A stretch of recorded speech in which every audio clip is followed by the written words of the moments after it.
This podcast is brought to you by the School of Advanced Study, University of London.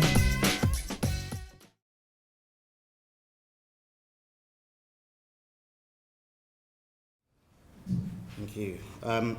Thank you to Miranda and Michael for this organising this event. Particularly pleased to be able to speak because the last few years that is ran in London, etc. And I've always been teaching and stuff like that, so I'm really pleased to be able to talk here today in my own hometown. So I teach at University West of England. I teach photography and film, and essentially I'm a photographer, filmmaker and visual artist. And always interested in hidden histories, untold stories, and a lot of my work kind of ends up being about that, sometimes by accident, not always by design. The project I'm talking about today is Hidden Presence. It's a project that's kind of taken on a life of its own and bubbled under the surface. And this is the first time I've actually talked about the whole project in public. So in some ways, it's actually a launch of what this is, because actually not many people outside of the people involved in different projects actually know about it. So it's a good opportunity to practice talking about it in a public arena.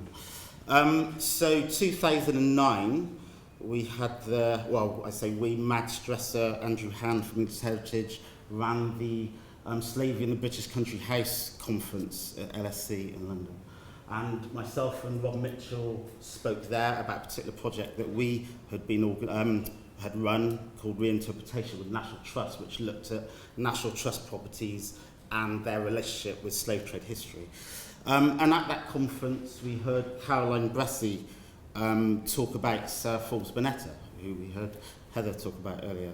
And really inspiring, first time I ever heard about Sir Forbes Bonetta, and it kind of struck a chord, this fascinating history. So myself and Rob, we run Firstborn Creatives, which is a production company, do a lot of participatory work. And we started to think about, we've done lots of work about visualising history and slave trade and made TV documentaries, etc. And this story about Sir Forbes Bonetta just kept coming back to us thinking, there's a story here that shouldn't be kind of let go. So I went away, I did a little test, contacted National Trust, and they've got Tinsfield House just outside of Bristol. And I just did a little test. I haven't got it to show today, but I worked with the local actress, Nadia Williams, and we did this kind of still moving image piece, and she was dressed in period costume, using Tinsfield House as a backdrop, just to see what it could kind of look like, her embodying this kind of presence in that kind of era. And it's actually a piece of work that I've picked back up, and we're going to continue working on it. So that was the kind of the seed of where this come from. We're interested in these kind of biographies of black presence before the 20th century and bringing them to life, essentially. And so we bought, and I think it's important for this, I'm talking about the narrative of how the projects come about, and not just these individual stories, because I think, it's come about in a very particular way. So we teamed up with another local arts project manager called Ruth Hecht, now at Bristol Museum, and we started to look at putting together kind of big funding applications to do a national kind of project, visualising these kind of histories, linking heritage organisations with arts organisations. And then there's kind of ownership in those particular areas and communities, rather than, I'm a participatory maker a lot of the time, so you don't want to just parachute in, do a project and parachute out. It's actually about working with communities and people in those kind of local areas. So we contacted English Heritage, went down to Osborne House in the Isle of Wight. Sir Forbes Bonetta spent a lot of time at Osborne House, and Victoria Randall, Sir Forbes Bonetta's daughter, became Queen Victoria's granddaughter.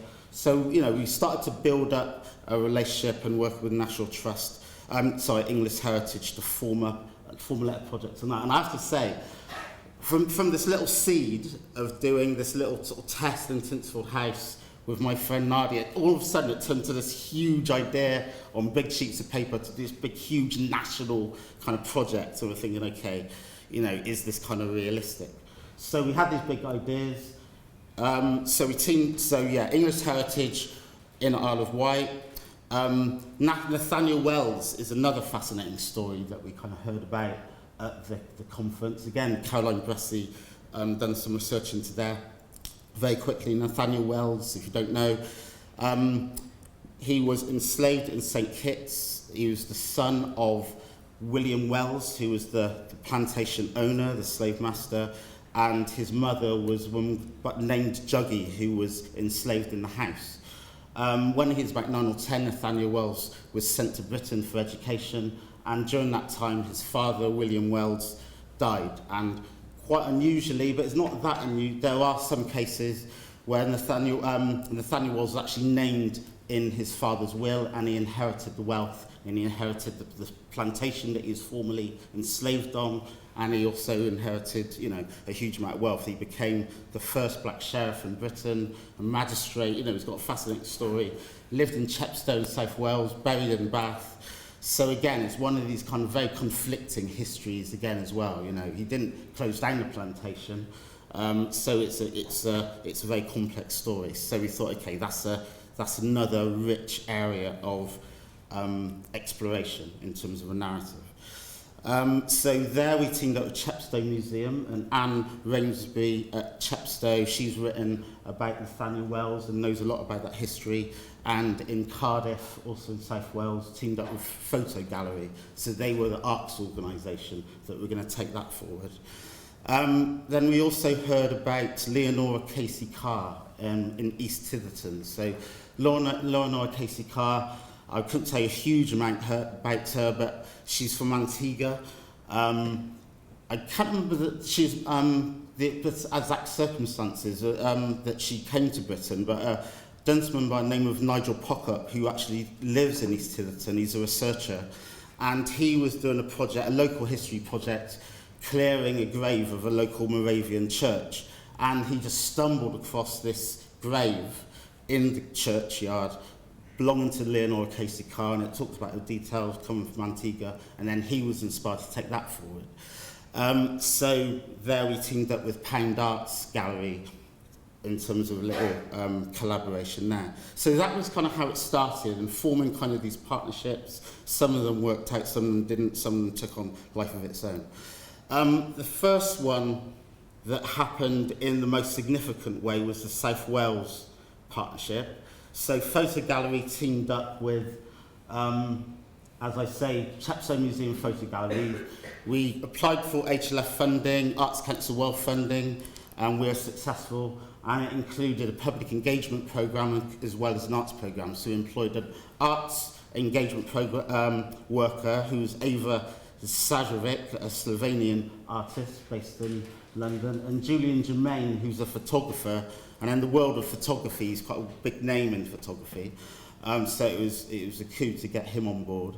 And I'll talk about these projects in one after the other, because they're very different. So I ended up on the steering board of this particular group, of this project, but it kind of just took on a life of its own. I wasn't the project manager. Photo Gallery project managed it, and they really took on that sense of ownership, which is what we wanted in the first place. So just to go through some of the websites. So Ava worked with lots of the schools in Chepstow, in Cardiff, Newport, and did a lot of kind of work looking at the history of Nathaniel Wells, and the building, Piercefield House, the big estate, is now in ruins, but it is it's still there. You can see the shell of it. So they did a lot of work going around Piercefield House, doing these kind of little creative animations, etc. She also worked with Bernardo's, with young women that were victims of sexual violence and abuse, and using Nathaniel Wells' story as a way to start to explore their own identities and their own sense of self. There's no, you're talking earlier about no visual representations of individuals, etc., and there's no visual representation in painting or otherwise of Nathaniel Wells. So it's quite an interesting challenge, if you like, for some of the schools to start to visualise that. And one of the things that came out of it, this particular image was one made by one of the children in the school, and it started to become, particularly towards the end, it started to become the face of the project.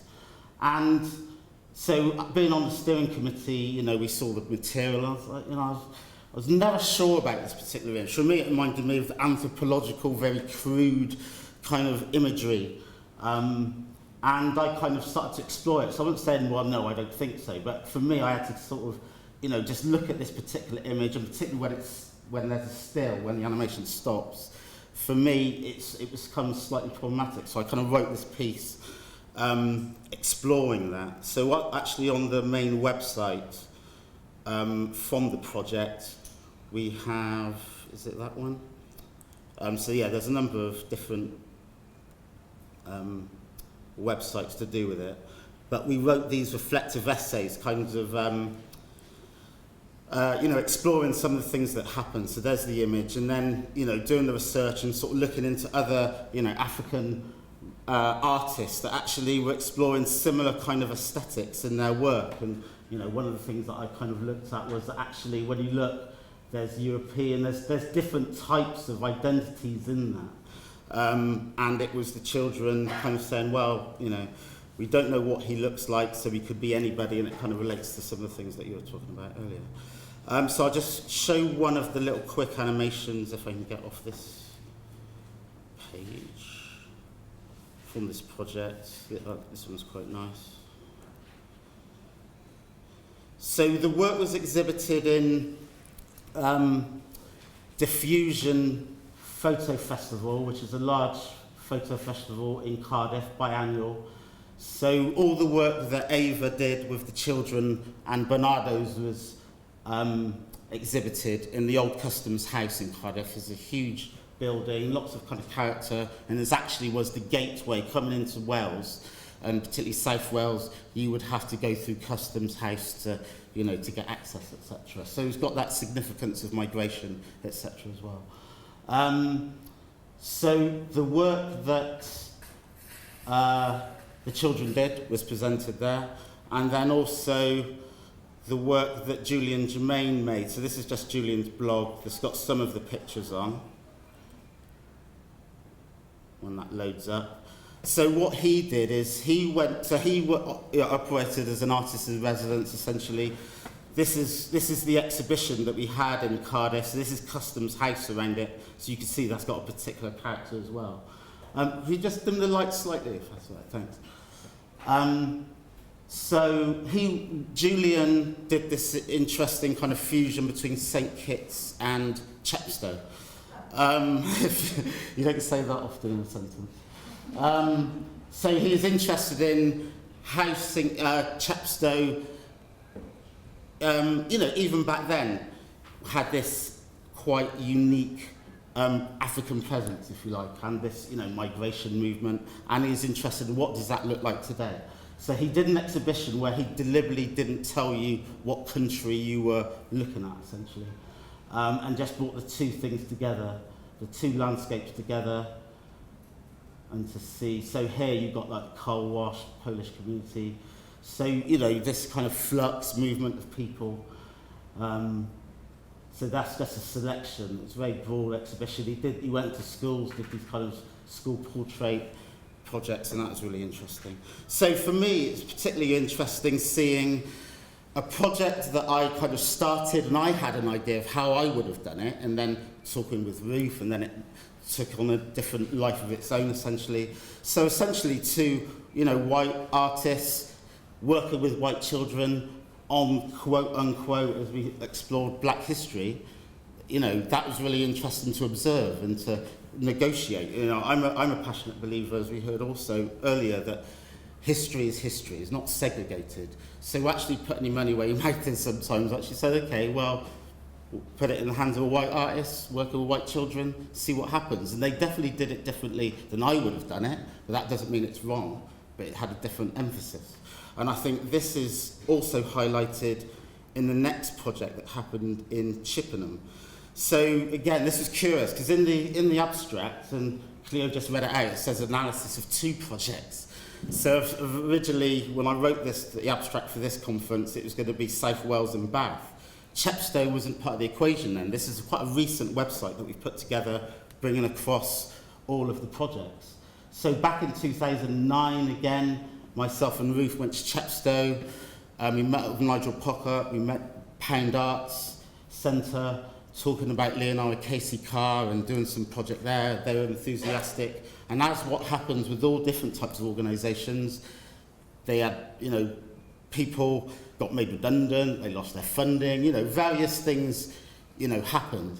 So essentially, we kind of lost touch with them, they lost touch with us, and we didn't really think the project was still happening. And then a couple of years later, we got publicity, we got an exhibition in Pound Arts Centre, the project's going really well. We're quite surprised, like, okay, this is still going on. But they, as a project, Hidden Presence didn't offer them funding. We didn't offer, what we offered them was just the idea and the branding, if you like.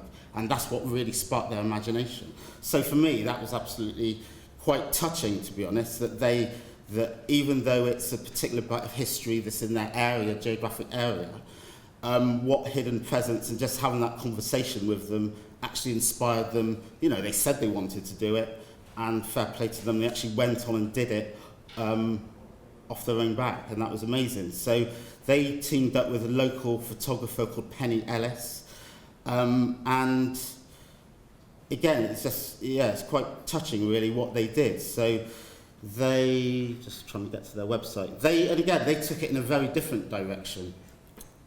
So Chippenham's a very small town in Wiltshire, and inspired by Leonora Casey Carr, this Antiguan young woman who's now buried in East Titherton, which is a tiny, tiny village in Wiltshire.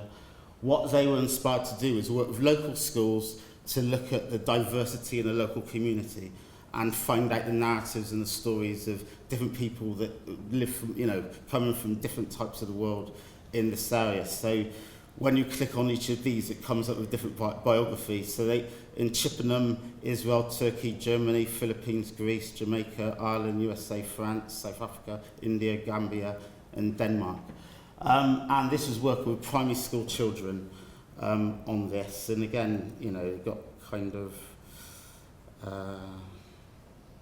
got local press. There's a little press story here. So they went out, they got their funding to work on this project. And I found that really interesting because on the Cardiff one, I wasn't project managing it, but I was on the steering group. But again, just that idea that in this very rural community, just having that conversation with them, Antiguan, young woman, in your area, wouldn't that be great to do a creative project around? And they just jumped to it and they took ownership. So in terms of the want for these types of projects to exist and to happen in schools, I think it's there. It's kind of pushing on an open door type thing. And that's why conferences like this are really crucial and important, and that gets kind of disseminated.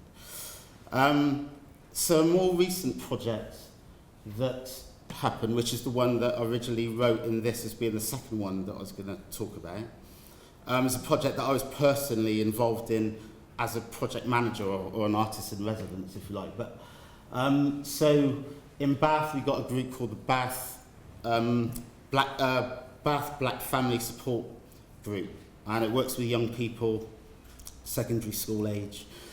And so they were working with Bath Records Office to explore black presence in Bath, again in kind of Georgian era, Georgian Victorian era.